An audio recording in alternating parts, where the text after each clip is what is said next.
What's going on, guys? My name is Jake, and welcome back to Gaxers. And continuing on my year-end end of lists, we got is my worst films of 2020. That's right, this is my top 10 worst films. And a little disclaimer beforehand, some of these movies, you're probably going to be like, why is this all the way bottom of the low? I don't go out looking for bad movies. If I end up watching a movie, it's because I'm interested in the movie or I've heard a lot of hype around it, and it might not connect with it. But there is a couple stinkers in here. But for the first half of the list, you might kind of be like, okay, I didn't hate this movie, whatever. That's the beauty of this thing. This is my list. This is my top 10 least favorite films of the year. Before we get started, I want you guys in that comment section below, give me your list for the top 10 and what movie did you ultimately hate the most that came out of this terrible, terrible year. Let's get started with my number 10.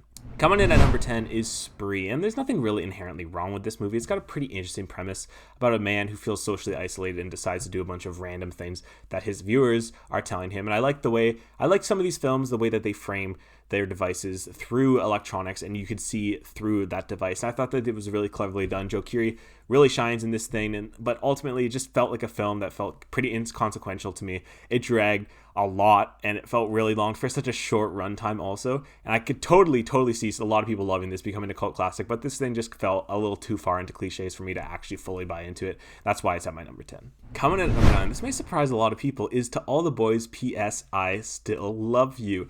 I'm actually a really big fan of the first movie. I saw it a couple weeks ago for the second time, and I actually really enjoyed it. I think the chemistry between these two characters, between Lana Condor and Noah Centineo, are actually really well done, and the story is pretty fun and engaging.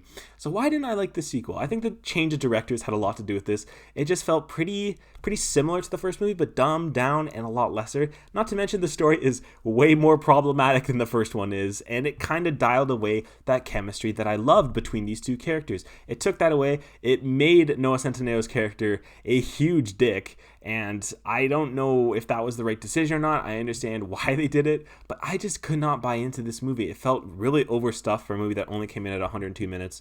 And I'm just ultimately felt really disappointed coming off that really first and strong movie. Looking forward to building up to the second and third movie because there's two other books. And this one was just a letdown. This comes in at my number 9. Coming in at my number 8, oh man, this movie is Scoob. Scoob, you could have been so good, but you were so meh. This thing was just sad disappointment. This was one of the first movies to actually get put out on VOD the same day it was supposed to come out in theaters. So I was hyped. And ultimately, the decision to make this thing a first film in a Hanna-Barbera universe was a mistake. This felt like it could have been a good second, third movie, but to try to set up a universe with these characters in an animated form on a big screen, which we haven't seen in years, to do that and to make them the side characters to these Hanna-Barbera universe was a terrible mistake. This thing felt so far into cliches. The casting, I think they did really good, and I didn't love Will Forte as Shaggy, but I think that he did a good enough job with it. But thing just felt so weird, and towards the end of it, I just felt so bored, and it didn't feel any of the life that I love of Scooby-Doo. And I'm a big fan of Scooby-Doo. I grew up on Scooby-Doo, so this was just really disappointing. This comes in at my number 8. Coming in at my number 7, Hubie Halloween. Oh my god, I was told to watch this by one of my subscribers, and I don't like Adam Sandler. I'm gonna get that right out of the bat. I don't think his comedy movies are for me. I respect the hell out of them because, you know what, he just makes a bunch of films with his friends and he gets money for it and people watch it. So, hey, what are you doing wrong with that? But this was just such a letdown coming off of Uncut Gems, his best performance, one of my favorite movies of last year. To see him go back into his shtick and a film that just felt so stupid and so pointless, but a film that I actually didn't hate watching. I kind of just watched it and was like, all right, I'm just going to turn my brain off and watch it, and it got really stupid, and it's fine. Marino! Help me, Martin! Help me! Help me! I don't think it's a better movie than my 10, 9, and 8, actually. I think it's a lot worse. But I think that I enjoyed this a little bit more. So that's why I'm a bit more lenient on this. But this is probably my film I enjoyed the most. But quality-wise, it has to go to my number 7. Coming at number 6, oh my lord. If I have to hear about this movie one more time, I don't know what I'm going to do. This is Vivarium. I really like Jesse Eisenberg and Imogen Poots. They did a really low-key film that came out last year called The Art of Self-Defense, which was one of my favorite underrated films and underseen films from last year. If you haven't seen that, you really need to check it out. It's so funny and so clever. So I was excited to see the duo back on here again. And oh my god, what did we end up getting with this? I can't even put into words how annoying this movie is ultimately. I think that it's a really interesting premise.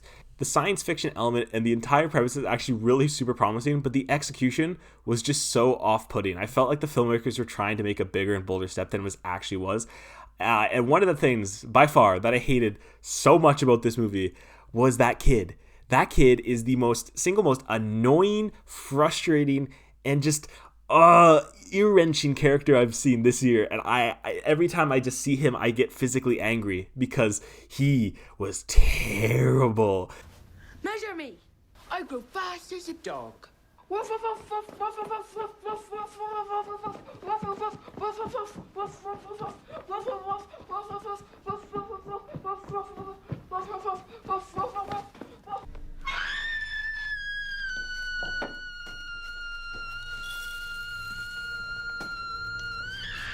His acting, oh my god, I know he's supposed to be bad, but holy hell, I don't think I've ever detested a character like that kid in years. As well, the ending was so lazy, and it just felt like really nothing happened throughout the whole film, and I felt cheated because the commentary that they were trying to build really was nothing, and ultimately, it's just a waste of your time. That comes in at my number 6.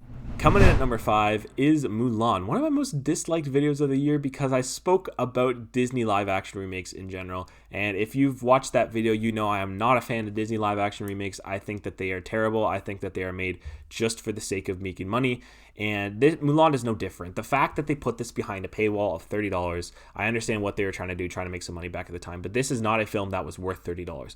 This film felt so lazy. This film felt so just boring compared to the original Mulan, and it took out all of the chemistry, all of that things that made that first film, the original film, so relatable, and it just dumbed it down completely, made Mulan some superhuman character as opposed to a strong woman, which is something that was the main point of her character, and they just stripped that completely. The action sequences are kind of cool, but the CGI feels really awful at times, and I just was bored throughout this entire movie, and it was really disappointing because I felt like, again, my biggest complaint with the Disney live action remakes is they're not original. This tried to do stuff original, but it did it way worse. So you're kind of stuck in this gray area of what do we do with these live actions. I just wish these didn't exist. That comes in at my number 5. Coming in at my number 4 is Antebellum, and this film is an absolute mess. It makes the viewers sit through some really, really disturbing scenes with no payoff, and I'm okay with films that make you sit through as well as if it gives you that payoff. But Antebellum makes you sit through some very uncomfortable scenes, and this film just ultimately paid off none of it. And I think Janelle Monáe deserves so much better than this absolute sack of garbage that came out. It's not scary. It feels like it's trying to be two movies at one when it flips between the present and the past, and you're trying to connect the dots, and it just feels so pointless. You're an hour and 20 minutes into this thing, and it's still building exposition, only to give you about a 20-minute ending right after. The twist that's supposed to come with it just absolutely ruined any sort of momentum that this film had, and ultimately this was just a jumbled film that was not ready to come out, and that's why it's at my number 4. Coming in at my number 3 is Guns Akimbo, and this for a while was my least favorite film of the year. There's a lot of aspects of this movie that I just do not buy and I don't like. It's trying to go for a ripoff of Nerve and Scott Pilgrim vs. the World, but it does it so much worse. This is just a never-ending film of just unnecessary gore, which never knows when to shut the fuck up. And that's basically what this movie is. It is annoying to a T where it's just grating on your nerves. The editing is terrible. The beginning sequence, oh my lord, it is some of the worst cuts I've ever seen. It's so jarring. And it took me out of almost all the action scenes that were trying to be fun, but the editing was just chop, chop, chop, chop, chop, chop, taking away everything. The script was so cringy. It was throwing in video game metaphors for an audience. They didn't probably know what the audience was. It was probably just a bunch of 40-year-old men writing, oh, kids are like this. This is hip with kids nowadays, and none of it is good. It's a terrible line. The story falters in the middle. Every single step that it takes is so predictable, so buyable, and you've seen it 1,000 times before. The only semi-redeemable part of this is Daniel Radcliffe and Samara Weaving. They do their best, and the two of them deserve so much better than this crap. They are some talented actors and actresses.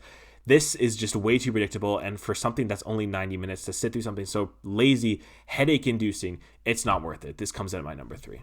Coming in at my number 2 is The Christmas Chronicles 2. All right, I actually liked the first movie. It's not a good movie, but I think Kurt Russell is so enjoyable as Santa, and he has a really good Santa, and I think that first one does a good job of telling a secluded story in an area that you're like, all right, this is an enjoyable enough Christmas movie. And then they went, hey, a lot of people saw that. Let's make another sequel. And this time, let's have Goldie Hawn as Mrs. Claus. And I'm going to get the good out of the way first because Kurt Russell and Goldie Hawn are the best parts of this movie. Where this film is not good is every other aspect of this movie. This is a terrible acted movie. That kid from Deadpool 2 is so bad in this movie. And I think he's trying to ham it up, but it's just annoying after points. The girl from the first movie is back in this again, and she's also not good. And then they decide to bring in a brand new character too that God, was he annoying. His name was Jack. Oh my God, he was so annoying through this thing. And then ultimately Chris Columbus, what happened to you, man? What is this film? He just felt way too far into sequelitis, trying to get bigger and better, make the elves the focus of the first movie, went a kind of a Minions route. That was annoying, and I just ultimately felt so overstuffed for a movie that was 2 hours long. Why was it 2 hours? And I just hated sitting and watching this. Belsnickel, what a terrible name, what terrible effects that this thing had. Oh God, Christmas Chronicles Part 2 comes in at my number 2. And finally, coming in at my number 1, my least favorite film of the year is Artemis Fowl. This is actually one of the first films I reviewed on this channel, and what a way to start my channel off.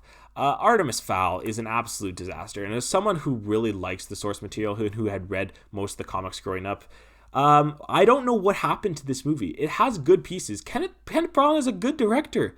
What the hell is this movie that he put out?